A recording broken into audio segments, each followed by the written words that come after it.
What's up, y'all? We back. Today I'm going to continue with these cautionary tales of my life through the inner cities of Baltimore and the prisons of the surrounding counties.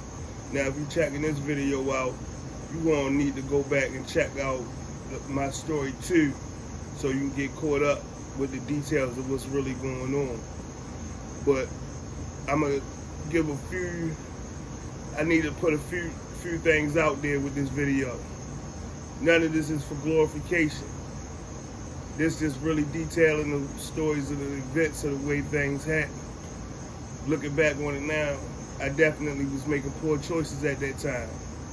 But this gonna fill in the gap of me going to prison the second time, me getting shot the second time, and me losing, just letting you know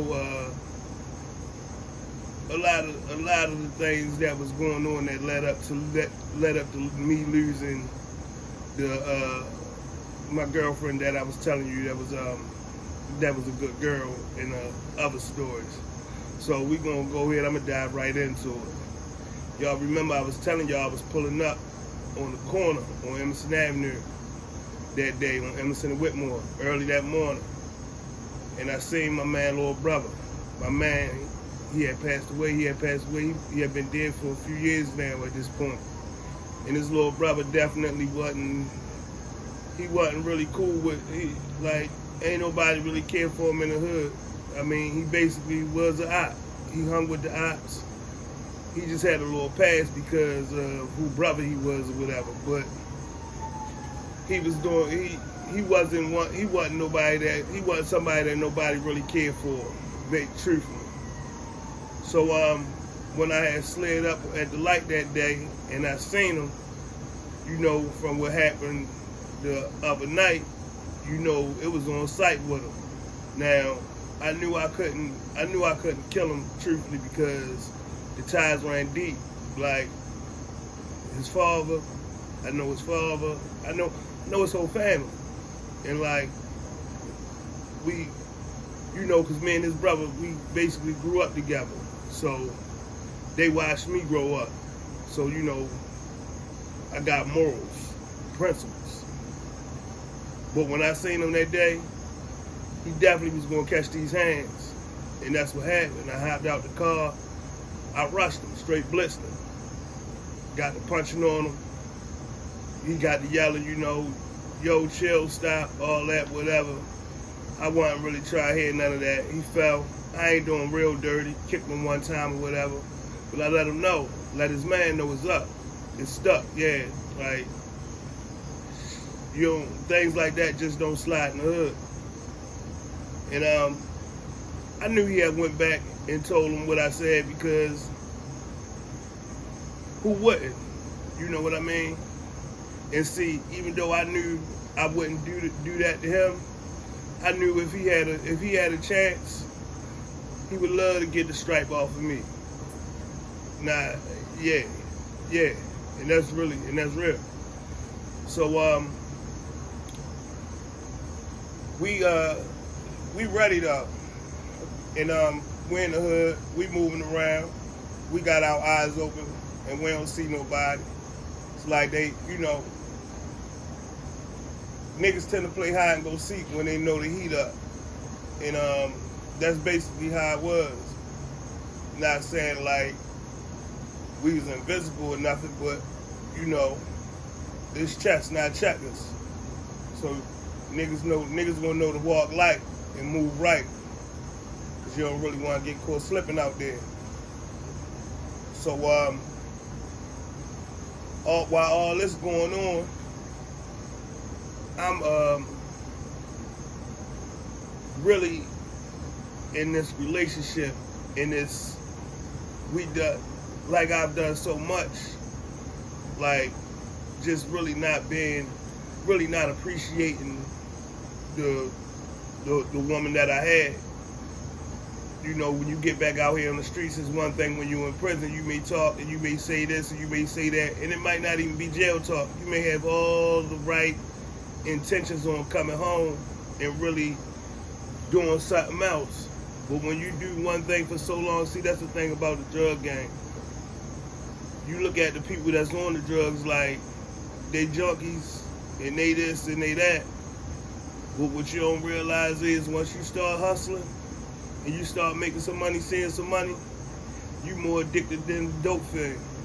Because that high, that rush is something that is nothing that compared to it. And once you get bit by the bug, it's hard to shake it off.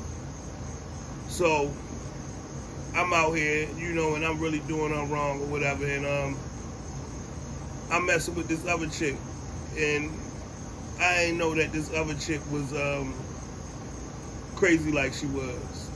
It's a bunch of stuff that had happened that was like it was a lot. Like I can literally remember her being at work and letting me know when she got off that she had 200 missed calls because this girl was playing on her phone. And me falling asleep at this girl's house and this girl sending her pictures of me in the bed sleep. It was a lot of things that she had dealt with and put up with that she used to ask me, is love enough? And I said, only you could only you know the answer to that question. And she used to say, I don't think it is. And I kind of knew that it was coming to the end, but the love that we had shared for each other was like kind of hard for us to let go. But it was a toxic relationship because it was like every time we would get around each other and see each other, it's like we would fight. But you ever been in a situation where every time y'all see each other, y'all with each other, all y'all do is fight, but as soon as y'all not around each other, y'all miss each other? It was something like that. But we was kids, so we was still growing and learning or whatever. And I was dealing with that situation, but she didn't know I was dealing with this street situation at the same time. And at this time in the streets, I was making a little money, but I wasn't making crazy money. And I'll be honest, like, I was fucking up my money. Like, and I won't even say I was making a little money. I just was fucking up my money. And that's the one thing about it. When it comes so fast, you don't cherish it. You spend it as fast as it comes because you always know you can go back out there and make it again. So the beef kicking is on, it's up. And that whole day, me and her was arguing. Now we riding around, trying to keep our eyes peeled, and I'm on the phone every 5, 10, 15 minutes going back and forth with her. So she had told me that she had my clothes in her car, and she was saying where was I at because she was gonna bring me my clothes. Now I'm talking shit, but at the same time I ain't really ready for it to be over neither. So I would tell her, yeah, well, I'm around here, I'm doing this, I'm doing that, really blowing her off, pushing her off to the side. But the conversations is getting heavy. Not even the conversations, the arguments. And I'm dealing with that. So I'm really on some other shit. Hoping I see one of these dudes, and that's just that's just really the mind frame that I was in at the time. So it's like getting dark. It's starting to get dark. But we we still doing what we doing or whatever, but at the same time, we still on it. And we had pulled up in the hood and we was chilling. So we was planning on making a move or whatever, what we was gonna do or whatever. And she had called me. She had went out with her homegirl that night. And when she had called me, she was drinking. And it was like, she wanted to squash the beef. Like she wanted to squash the beef or whatever.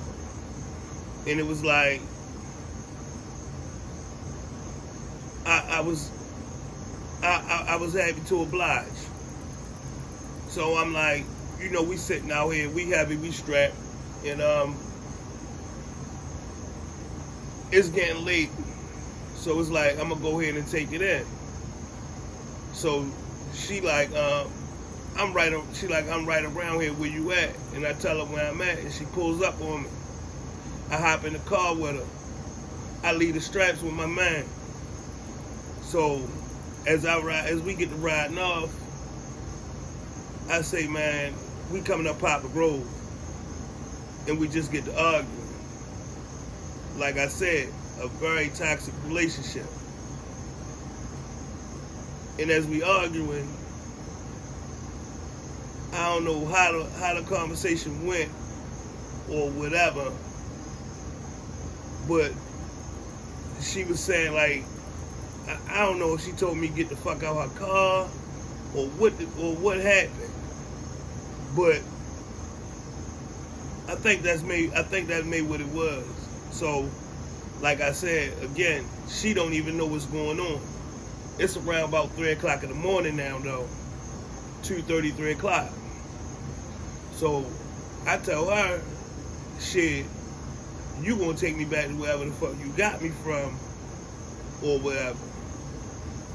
So I say, matter of fact, cause I'm so mad. This just goes to show you the immaturity of my mind, the way that I was thinking at the time. I was so upset. I tell her, matter of fact, drop me off around the corner. So she get to riding, and she think about it like, this nigga don't know nobody. Don't none of his family live up here. So she say, nigga, I wish I would take you to a bitch house. She said, yo, matter of fact, yo, yeah, you really tripping. Get the fuck out my car. And she put it in park.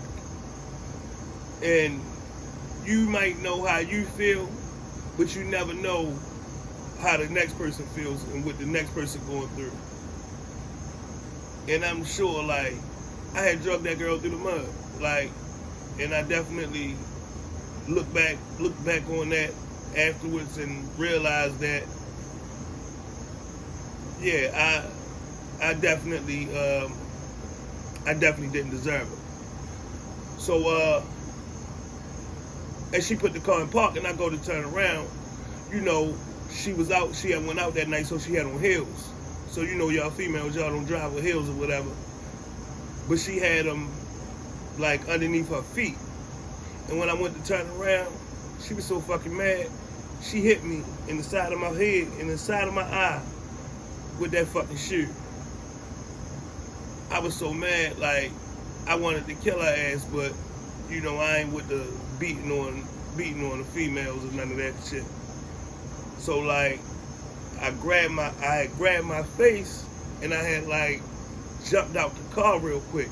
When I jumped out the car, she jumped out the car.